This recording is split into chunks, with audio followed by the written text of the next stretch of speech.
What's going on, everybody? Good morning. And obviously, we are in the thick of things when it comes to draft prospect evaluation, and we will be getting back to that soon. But we do have some Seahawks news over the last day or so, day plus ish, that is worth going over. So, we're going to take one video here to take a look at some of the things that the team has done. Just briefly go over a few roster decisions and some top 30 stuff as well. So, first off, let's lead off with the things that the Seahawks have actually done, like actually made some kind of move that affects the roster. Two things. Dugar's got them both here. The Seahawks signed offensive tackle Max Pircher and released running back Bryant Kobach. And Kobach was released with a retired designation. So he just decided the NFL's not for him. And given that he is very much a fringe practice squad level player, hard to fault him for that decision. So Bryant Kobach is retiring. I thought he had an outside chance at being running back 4 or maybe the running back on the practice squad. But there were kind of long odds on that too when you think about it, because you had Sir Roderick Thompson that a lot of people liked more, and you also have the distinct possibility the team is going to add a new running back at some point this offseason. Even if it's a UDFA, it's going to be somebody who might be more interesting than Kobach. So for the moment, Kobach has retired. He's not here anymore. That one's easy to talk through. But Pircher, I know some people were asking about him. Some people were wondering what's up with Max Pircher. He's one of these European NFL players. I think he came here as part of that pipeline going from European football to American football, where teams would get like a free roster spot to have them on their practice squad. So basically, you'd have an extra practice squad spot for the guy. So I think he ended up on the Rams that way. I don't know if that still applies now. I don't know if we'd get a bonus practice squad spot for having this guy on the practice squad. We had that with we had a linebacker a couple years ago, Aaron Donkor, who we had the free practice squad spot for. But I don't know if that would apply for somebody like this who has been in the league for a couple years now.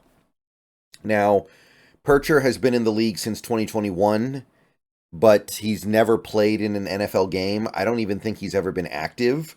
Pretty sure he's just been a practice squad guy. So, not much to go on. You don't even have like college tape, right? Because he didn't play college football. He played over in Europe. And I do have his pro day numbers. I do have some data that we can look at here, right? He's got size. He's 6'8", 309 pounds. That's no joke, but these testing numbers, I don't know what this is supposed to be. Dude took almost 2 seconds to run the first 10 yards of his 40. 5.57 40. 8.22 3-cone. Force. I mean, the guy can't move that well. I mean, the Rams had him, right? And the Rams like offensive linemen who can move, and I understand that there's something to be said for that, but he never played, so I don't know how far we can go with that, but a 5.57 40 with a 1.96 10-yard split is not cutting it. That's not good enough. That's not going to work in this offense or really in the modern NFL. I'd have to say any offense. So I don't think there's any future here. I don't think there's anything meaningful with a Max Pircher. I think he's just a camp body. Honestly, I'm not even sure if this guy is going to cut it on the practice squad, but maybe he comes with the free spot. We'll see. But yeah, that's what I have to say about Pircher. Not much. I wouldn't expect this guy to play a role. If he's on the 53-man roster when the season starts, something probably went really, really, really, really, really wrong. A couple other little updates from the team so far in terms of roster news. Chase Claypool. The Seahawks have hosted Chase Claypool for a visit. Happened yesterday. Not really sure what to say here. I mean, I think most of you guys know who Chase Claypool is. He's a receiver. He started out on the Steelers, got off to a really good start in his career, and then wore out his welcome, got traded to the Bears, was basically useless, and then he went to Miami and was still pretty much useless. Across two teams last year, he had a grand total of 8 catches for 77 yards. So he is effectively a complete non-factor in the league at this point. His days of being a really promising young receiver in 2020 and 2021, those days are over. That's not going to win anybody over now. And there's a severe lack of interest in on his part on being in this league. He carries himself like a guy who just was happy to make the league and make his rookie contract money, and now he just wants to screw around until he can retire and go live off the money he made as a second-round pick. You watch some of the tape on him, and there are some plays where he very, very visibly, obviously, does not care. Now, the thing to understand is the Seahawks need to build a 90-man roster for the offseason, and there are going to be plenty of guys on that 90-man roster who everybody knows is never going to make the team. But we need them for camp. We need them for practice. We need them for scrimmage. So a guy like Chase Claypool, if he wants to be a part of something like that, and I don't know why he would. If I was Chase Claypool, I would just retire before I become a camp body. But hard for me to believe that Chase Claypool is going to be anything other than a camp body. So I think it's an interesting choice to get somebody who is about as big of a space cadet as you can be. But I, at the same time, don't think that it's going to be meaningful because I don't think he's going to be here when the 53-man gets cut down to. Second guy that the Seahawks have met with, free agent, Ike Boettger. Ike Boettger, formerly of the Bills and the Colts, offensive lineman, visited yesterday with the Seahawks. So no signings yet. These guys did not get signed, but we're bringing them in, kicking the tires, taking a look. Now, Ike is somebody who I can speak about a little bit more because he's actually played in the NFL. Unlike Pircher, I actually have some stuff I can go on here. Now, he had like a 2-year run in Buffalo where he played a good amount. Other than that, he's been a backup, barely playing backup in this league. The nice thing with him is that when he did play back in 2021, it was a pretty good amount, and he played okay. Not the best or anything, but okay. And he was playing at left guard pretty much exclusively. You go back to 2020, again, he was okay. And he was at left guard almost exclusively. So he feels a clear need. There's literally not a left guard on this roster right now as far as I'm concerned.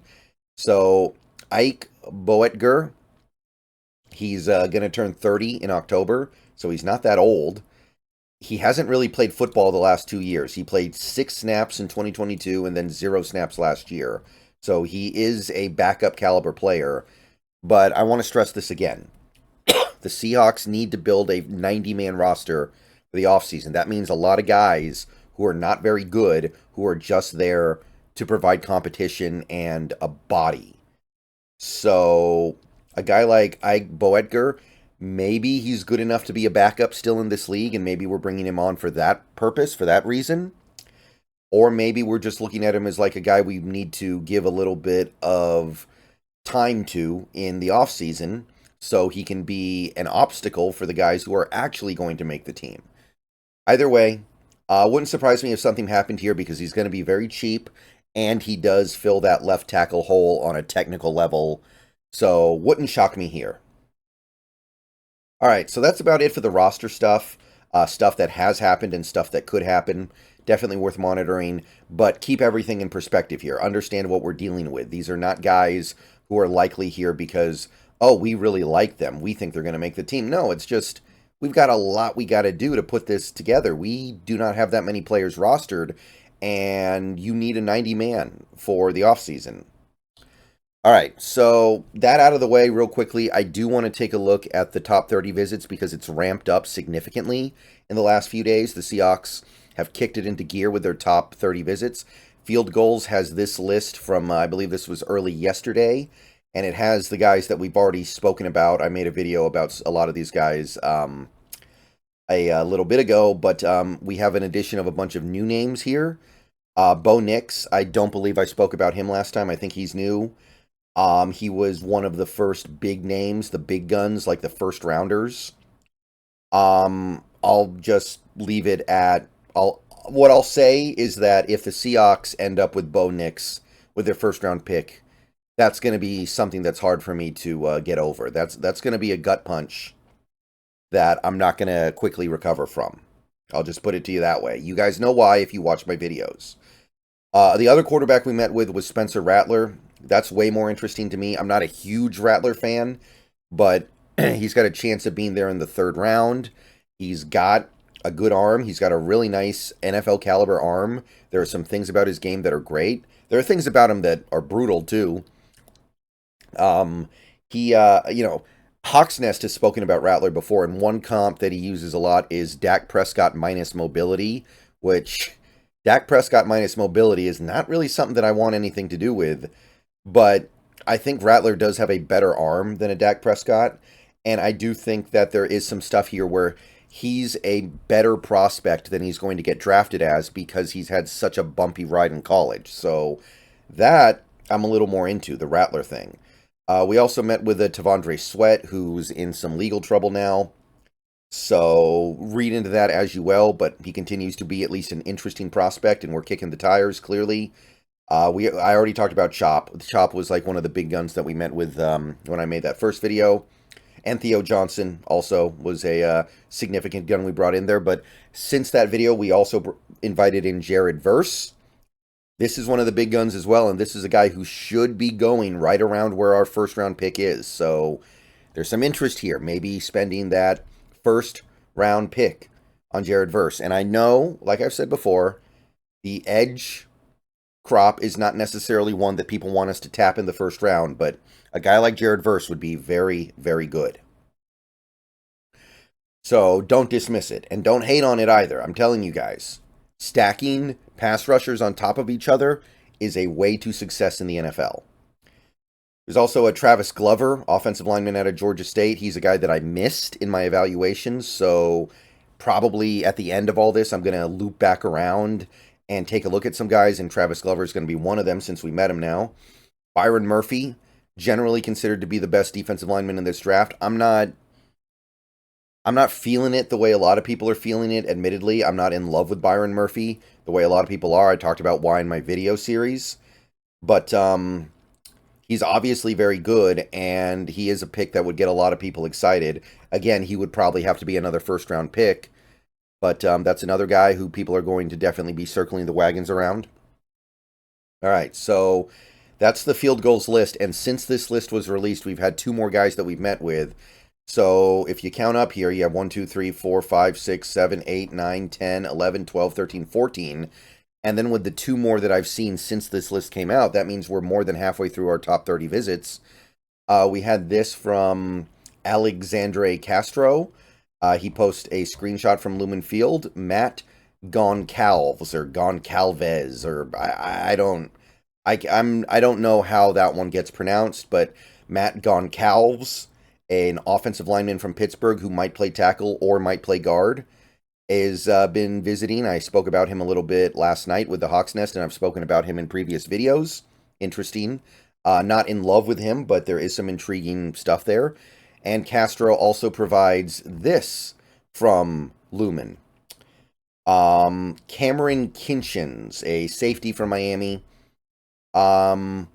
Definitely something that makes a good deal of sense to me. I don't love him or anything, but I could see the fit. I can see the sensibility behind it. And I don't think he's a bad prospect at all. So that's your first 16 that I know of. There may be a couple more. By the time you watch this video, there might be more because there isn't a ton of time left for the draft. So you've got to use your top 30 visits and you got to move on. So Cameron Kinchins rounds out the list here. That's your top 30 stuff. Let me know down below what you think about all this. What do you make of all this? Do you think that these players that we're visiting with, how many of them do you think will end up Seahawks? What do you think our interest is? Let me hear it. See you guys later. Go Hawks.